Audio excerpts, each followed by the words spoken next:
I was hoping that day, listen, watch and you learn, don't just sit and complain, try to just sustain, if you can protect yourself, just like you abstain, with balls and nature, yourself if you say, Asian, European, American, African, we are one because of the world, let's make it a better place, blue and white, let's unite, we can live as enemies. It's not about that race. It's not about that race. Generation to generation. It's not about that race.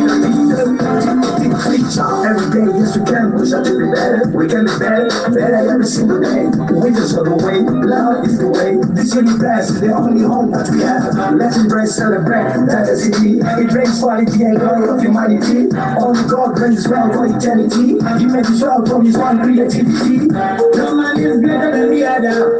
Let me brother.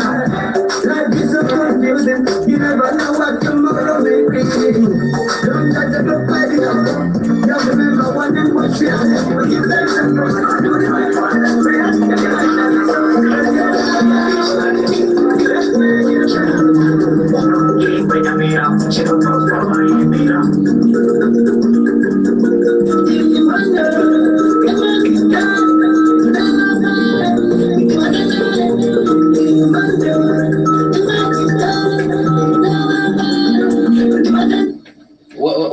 When I heard this tune, like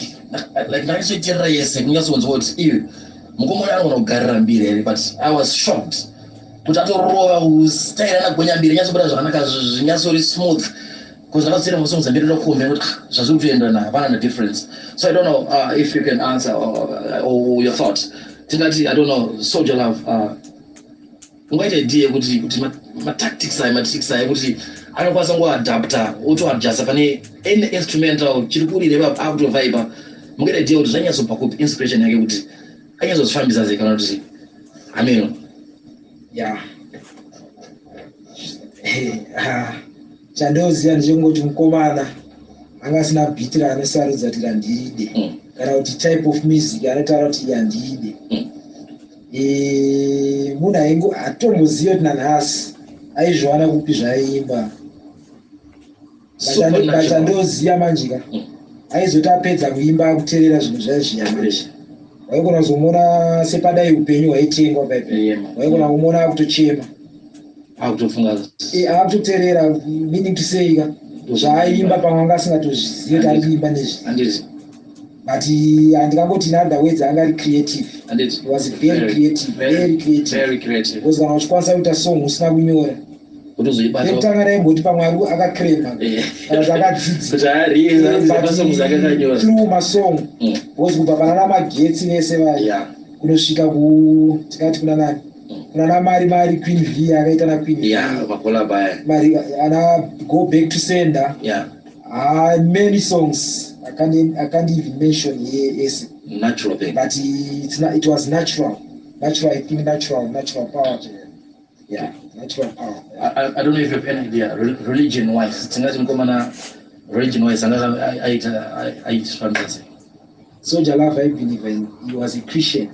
Because I believe that Mwari variko kudenga.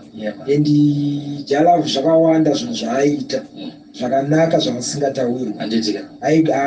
Ndingangoti nishoti ane vamwe vaitochengeta kumba pake zvisinambobvira zvataurwa vaitoendesa kuchikoro. They can come and witness for them because ndogona kutaura zvekuti ndinoda kufadza vanhu but chinotondirwadza ndechekuti panga ari mupenyu vazhinji vakakamupenda black but chadaida kuzoonawo hangu kuti mukomana aramba achirarama because ndaida kuzoonawo brighter side rake at the end of the tunnel kuti ndaida kuzoona kuti chii chaizoitika Yeah, because when I got the vision, I got the vision. I got the vision, I got yes. Let's talk about the dancers, the conquering dancers. Yes. Because they are a movement. Maitu makatwanda and stage yetu Zara. I don't know whose idea was that. Can Zanya Zofamba say kuti pakumura records stage yetu Rembera ni conquering family. Soldier Love akanga ari munhu wevana. And it's anga singasarudze kuti ayo auite kana kuti unoita. Wese auya mugamuchira maoko make kwakwanisa kusvikawo zvakanaka kwaari akaona kuti uri munhu asina pressure hauna kutumwa wauya zvishuwa urufara akatoona kuti unotogona kutotamba aito kuti joina vafana akaona kuti unogona kuimba joina Conquering Music. Saka tinangoti in short Conquering was a big family. Even up to now it's a big family. Keep a Conquering family. Yeah. Yanisubira se Conquering family.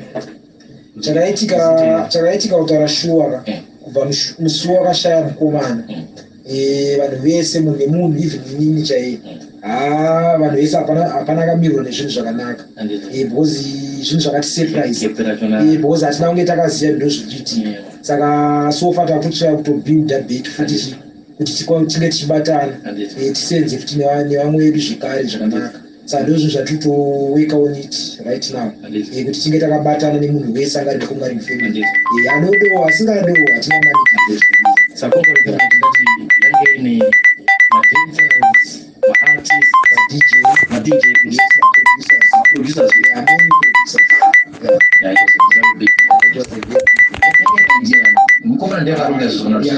Naitwa Soldier Love from the day one aito kuti atindira chinhu chinyazokura then patanga kuri kuti maproducer artists dancers wese waitongona kuti yani talent aibva tonditora. Yes. Yeah, man, it's going down. It's happening today. Yeah, man, ZiFm Stereo Z Dance Empire with there. Yeah, man, special guest Wadis in the building. Tumbo Tower and Israel. Come on, Sauro is here. Don't go anywhere. Keep it locked to ZiFm Stereo because big things are coming your way.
Paita quick question. Yeah. Hanzi icho kwa dero Soldier Love hanzi akatangari hanzi akatangari dance. I don't know if you have got any knowledge about that. Pana kuti hanzi icho kwa dero ndibvunza kuti hanzi Soldier Love icho kwa dero akatangari dancer. Batanga zita zvekuimba I don't know. Kuti mukomana akanyasotanga sei. Pa kuti ndo rake remangoma. Right. Question here nikangoti Mazhambe. Okay. Ndambopindurwe papa. Mazhambe. Yes. Mazhambe tora maiki timonzwa unyatsotsanangura. Tinyatsonzwisisa unoda kuziva kuti mukomana akanyatsotangira papi. Akatanga ari dancer, akatanga ari cheese. Wanyazofamba sei kuti asvike paakazopedzera asvika apa mukomana. Introducing Mazhambe, yeah, my life on ZiFm Stereo.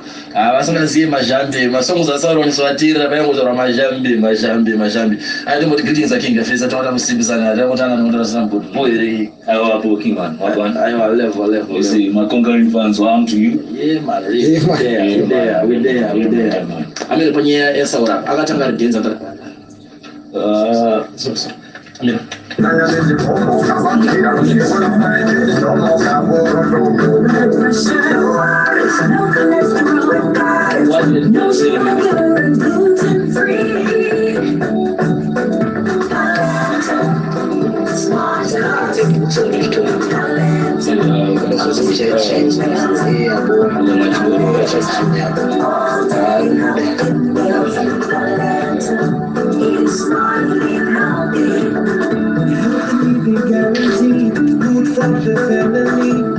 chances every day. Get your healthy fix today at your nearest retail outlet nationwide. It's your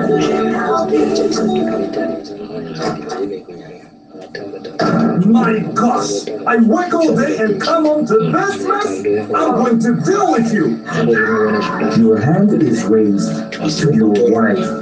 A woman, would you raise the same hand to your mother? What would your mother think of this? Now's your choice to hurt or to stop and talk. That choice is the difference between regret or happiness. Be a man who raises his hands to love, not to beat. Before you do something you regret, pause, walk away.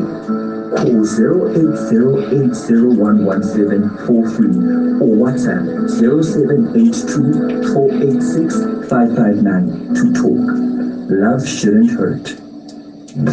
My station, your station, it's everybody's station. ZiFm Stereo. You're plugged in to ZiFm Stereo.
Yeah, man.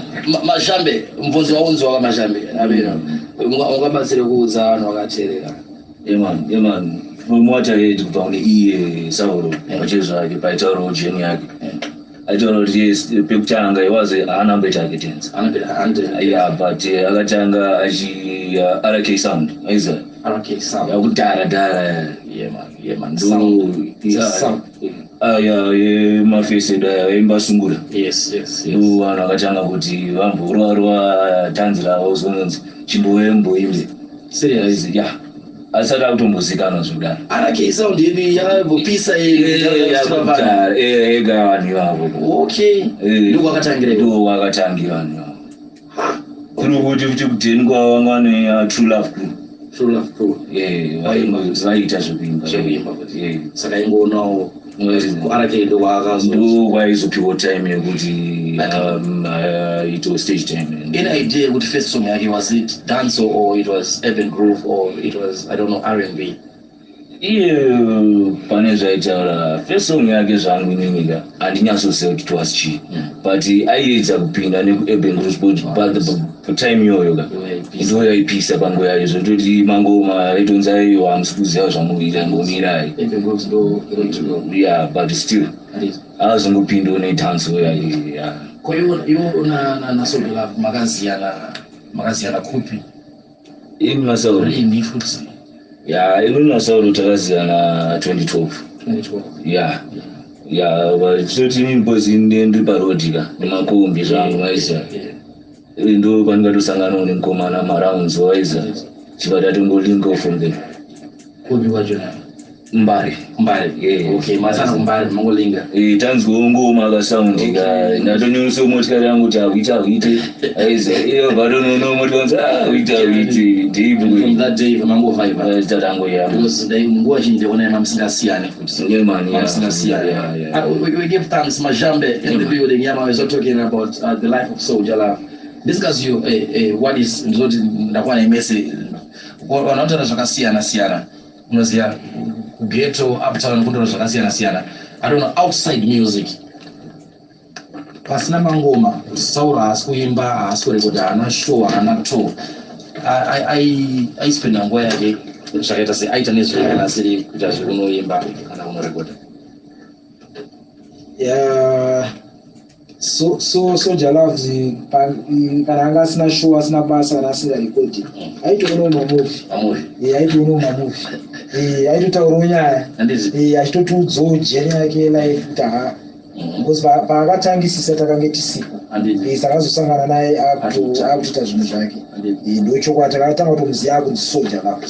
Yes, but kana musina show musiri kuenda kustudio nyaya dzaitotsva aitotaura nyaya and nyaya dzacho dzese tinadzo ko nyaya dzemasports munhu aifarira bhora aunara mangoma aitonosimbisa ana Cristiano Ronaldo ainakirwa nebhora ende aitotamba futi bhora racho.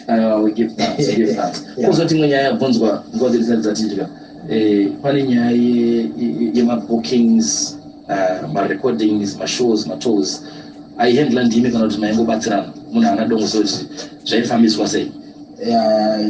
Ndindahandla mabookings as well as marecordings munhu kungoti aigona ngobuda chiri ma12 akananga studio tisipo chero tiripo otonomhanya but aizoyo vanhu vachidiwo madhub and stuff ndopavaiuya through management but zvekurekodha akasingaudzi aitova nestudio mumba futi kuti angomuka aitongorekodha anytime kana na1 kana kuseni kana manheru. Kozoti there were a certain wave zvaitika kudhara munoziva kamuindustry pane pamwe pamwe kuti mukomana kumashows auye abatike chichanyatsoitika kuti unozona posta rine zita rake but uzona kwatoedza kana time dzakutopera show yatopera machallenges aitika chichanyatsoitika kuti atanze kuapia for show ipapo magona mabvunza question chaianga ndakamirira yanga ndisingafungiri kuti muchandibvunza right. Chekutanga dzimwe nguva Soldier Love aigona kutanga kutorwara ane show same day achida kutoenda dzimwe nguva aitonoimba achitorwara then pamwe pacho mapromota aisenza naye kana vachitaura chokwadi anodipupurira vamwe vacho ndo vaitobhicha contract kuti Soldier Love akanga asingadi kuti kana mukawirirana chinhu ukangokanganisa chete nekaslightly mistake ngekuti iwewo pamwe wati dhenza wake achakwira ndege wobva waregedza kumubhadharira tiketi kuti Soldier Love shuya naningi uya ndatadzwa aibva aregera kuuya because he was very professional at his work. Ndingangoti ni short munhu aikoshesa basa rake. Sandozvimwe zvaitika kuti uzotadzana kuoneka but pazhinji pacho aitorwara kuti ndinotoona kuti munhu ari kuda but pamwe pacho aitonoimba achirwara futi zvinonyazora kuti munhu ashingirira kuti afadze mafanzi ake because akonga ari fans naitozviona kana even paiimba aitoimba mafanzi ake to respect mafanzi ake. And we give thanks. Man, we're talking to Wadis for the next 10 minutes. Still just ways here. Spread the word. Udzo Shamari yako into goes repeating up studio. Man, trust me, it's a good day for so many reasons. We are talking about the life of Soldier Love, paying tribute to the one only Makurwani. So we're gonna play 2-3 songs and then we'll come back and talk to Wadis in the building.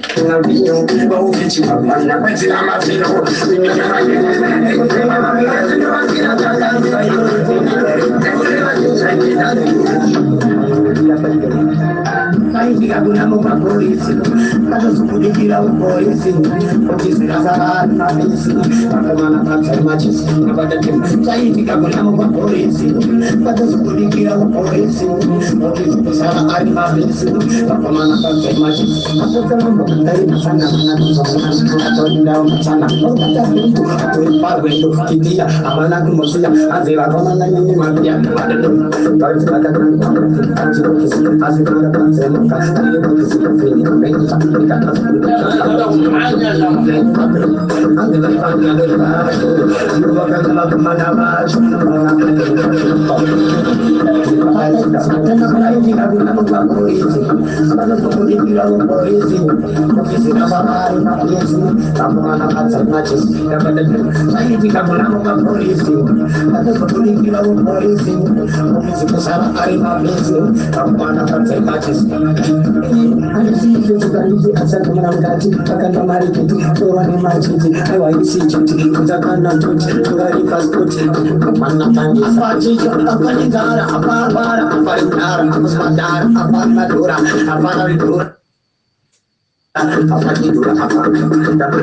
Soldier Love, kunamo kwa Boris. It's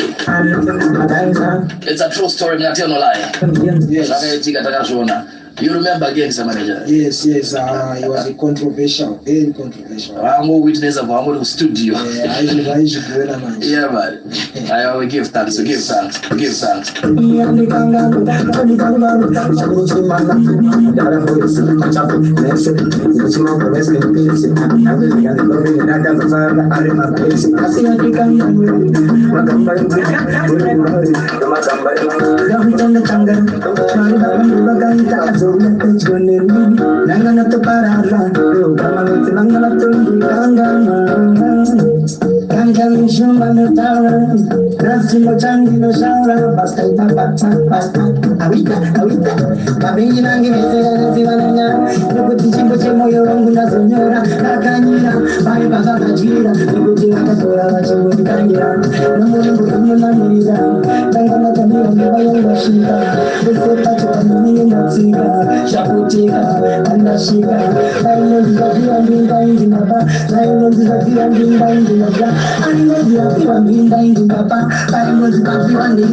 I remember very well. There was a time I on a skit every day from Soldier Love. I would have skits every day. I comedy stay. I don't know whose idea was that. So I just remember saying, "Good afternoon, you skits during those time." I don't know if you remember, but there's I remember skits. Yes. Since he was a freestyle man. Yeah, I got him come out of my freestyle. And it is on Gona, which I got to go out. Then you end up to shoot my videos. To shoot my video, go sit on kids. And all right. Yeah. It's exactly 1 year since the brother has passed on, and I've heard so many stories. I want to know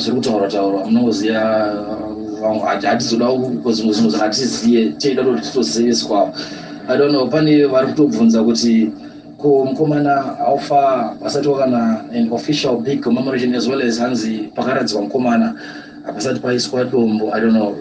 Unokwanisa kupindura here zvinhu zvingobvunzwa unowana? Yeah. Ndikwanisa kupindura. Zveshuwa vanhu vakawanda vari kubvunza kuti Soldier Love siyasa taitirwa Tombstone. Munongoziva isusu kuna Soldier Love takange tingori my brothers friends. But atingati paukama tatine ukama na Soldier Love in terms of blood. Yeah, but tatakazobatanidzwa nebasa nekuirana. Saka even paakafa ataikwanisa kumuviga tiri tega tisina hama dzake. Saka zvinhu zvakaita sedombo zvinhu zvatakataura nehama dzake vakatotaura kuti hazvidi muprocess yekugadziriswa. In short tingangoti ivo vane maitiro avanoita kumba kwavo avakati zviri kuitwa. Kana zvaitwa ndinovimba njazisa vanhu kuti dombo raiswa because vakawanda zveshuwa vasiri kufara nezvozvo. But inini ndokonange ndine mari yekunoisa dombo iroro, but hasizvo zvekuti unongoti Soldier Love ndakutengera cape ndakutengera boots. Zvasiyana. Zvasiyana. Dai wabvunza kuti Soldier Love ari mupenyu sei asina boots. ndopa ndaigona kutaura kuti I can buy shoes for Soldier Love and home, but panyaya yedombo manje tongotera kumashure kwehama dzake sezvatakangoita musi wakashanu. The first person to call his relatives kuti Soldier Love akusisina because that situation can't handle uri wega. You need someone who's blood, of which ndo vanhu vatungomirira kuti vaite maitiro avo. Handifunga kuti vangatadza kumisira dombo since baba vake vane dombo, mai vacho vane dombo. I think makuva ese ariko because akavigwa padhuze nababa vake. Very next to his father. Nice one. Alright. Ndivamba ndongozizwira mega waone mubvunzo ndoda kuziva kuti Wadis vari kutiudza zvese sezvazviri, and we give thanks because apiwa mukana kutaura mukoma Wadis because vanhu vanowandira vakabati vasarudza kuva vaine nesu satinozvikuudza tizotaiwa the spirit of Soldier Love is amongst us. Everything bo apana tongoti hashtag chiba kwendesa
So I don't know, mungaita idea kuti mukomana ngeni masongs magani? Very countless. Countless. Manager Mazhambe. Any idea? Tinganyebe. Okay. So far masong akatosiya acho akatowandisa masongs. Soldier Love zvaaitaka. Ndezvekuti aita akapinda mustudio. Aikona kurekoda 5 songs in less than 1 hour. Aikona kuti buritsa 1 obatodza producer kuti ayosaburitse. Saka I believe masong obari mastudio mamwe acho ndotoziya kwaari. Zvekuti vanhu vanawo kana vasina kurasa zvavakaita. But masong mastudio arimo akawandisa. Kuzoti producer wake Fire King personal producer. Aiwa ane mamwe titarowerenge akasiya wati mo akaburitsa because ndotonzwa mamwe masonga akaimba ndisingaziye because mungu aigona kunge akadhinywa nokuenda studio yega ungosiya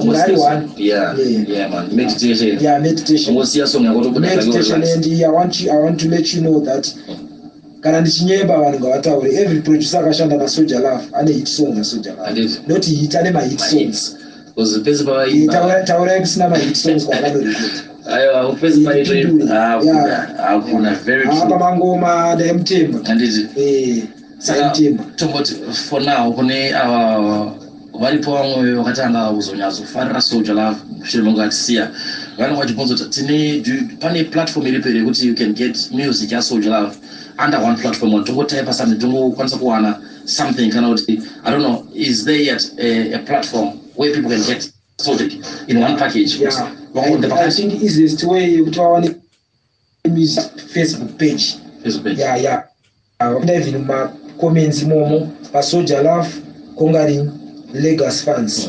Ndo pa page to anogona kuwana zvese kawani pa. I think that's the best pasi. Isingari utara zvimaba izvozvo. Facebook ipapa Conquering Legacy fans. Yeah, even wakanda ma comments momo chawaro unogona kubatsirwa. Yeah. All right. Yeah. Okay. We give thanks. You know, say it's exactly one and noble any plans of because of COVID, so that it's impossible. But are there any plans of I don't know because Chalab Aimba Kweso, every Zaimba Kumbara Imba Kushung Zaimba. Is there I don't know any plans? I just saw one big commemoration in Komana. Yeah, Jilipo Chaneta church every ghetto. Yeah, every ghetto since Angari was a ghetto preacher. Yeah, man. Yeah, so we have to the family the Conquering family. Yeah, chatendera kweso. Yeah, tichita zvatinogona kuti vanhu vamurangarira. Kuri Masaraki. So zvine time frame zvizvifambei. Hatutoronga nyaya dzacho tichaposta zviri papeji atataura. Papeji wari ndokunanga zviri. Tichaupdate zvese papo. Yeah, man, give thanks. Due to time, nguva dzedu hadzava dzangoti dzatikwadza. And is what can people expect from, I don't know, Conquering brand, the Conquering family, mafanza Sauro. Wotarisira chii chaicho because gore chambotanga urongo uripo wote vanangatarisira taiwa as far as Soldier Love is concerned. Takatarisira chakati. Mafanzi ngatarisire masong akasiya. Okay. Then at the same time ngatarisire documentary. You iye ega achibuda ari ega noti kuti tichaita zvekuactor. Because zvinizvo zvotinazvo. Okay. Yane nguva dzaitoti potai muchindishuta. Okay. Handiziva hangu kuti aizviitirei, but now ndakuziva kuti aizviitirei. Lifetime opportunity to visit over 100 countries in one place. For just $2,295 US. Experience 8 days and 7 nights in the United Arab Emirates. 4-star accommodation, a 14-day Dubai visa with multiple entries into the Dubai Expo, COVID insurance, a desert tour, 2-hour ocean cruise, Burj Khalifa tour, return air tickets, airport transfers, and so much more. Visit www.urano.net for registration. Contact Melissa on 0713-613-100. Immerse yourself in unforgettable experiences and activities at the Dubai Expo 2020.